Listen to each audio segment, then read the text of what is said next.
ہمارے لیے یا ایمان رکھنا بھی ضروری ہے کہ اللہ نے بہت سے انبیاء علیہ السلام پر صحیفے اور آسمانی کتابیں نازل کی۔ ان میں 4 کتابیں جو بہت ہی مشہور ہیں، آئیے جانتے ہیں ان کتابوں کے بارے میں۔ تورات حضرت موسیٰ علیہ السلام پر نازل ہوئی، زبور حضرت داؤد علیہ السلام پر نازل ہوئی، انجیل حضرت عیسیٰ علیہ السلام پر نازل ہوئی، اور قرآن پاک حضرت محمد صلی اللہ علیہ وسلم پر نازل ہوئی۔ ان ساری کتابوں میں قرآن مجید سب سے افضل کتاب ہے۔ یہ بات دھیان میں رکھنا چاہیے کہ تمام صحیفے اور کتابیں اللہ کا کلام ہے اور اس کا کلام ہر حال میں بہتر ہے، لیکن قرآن پاک میں مسلمانوں کے لیے زیادہ ثواب ہے۔ سب آسمانی کتابوں صحیفوں پر ایمان لانا ضروری ہے، لیکن حکم وہی مانا جائے گا جو قرآن پاک میں ہے۔ قرآن کے علاوہ جو بھی آسمانی کتابیں جو آج موجود ہیں ان کو لوگوں نے بدل دیا اور اپنی پسند کی باتیں شامل کر لیں۔ قرآن کی حفاظت کی ذمہ داری اللہ نے خود اپنے ذمے لی ہے، اس وجہ سے اس میں کوئی نقطہ بھی نہیں بدل سکتا، نہ ہی اس میں کوئی کچھ گھٹا بڑھا سکتا ہے۔ اللہ خود قرآن پاک میں فرماتے ہیں، بے شک ہم نے قرآن اتارا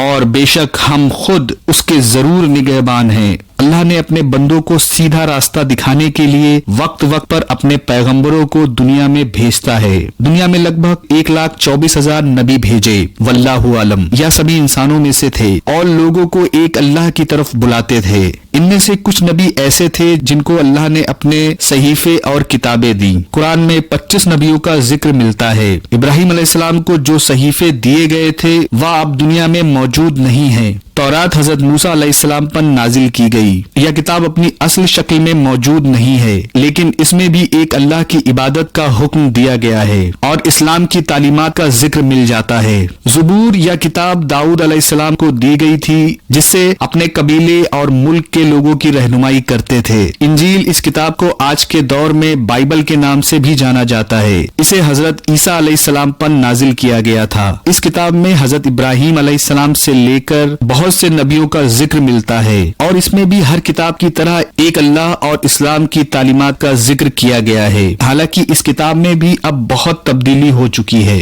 اور یہ اپنی اصل حالت میں موجود نہیں ہے۔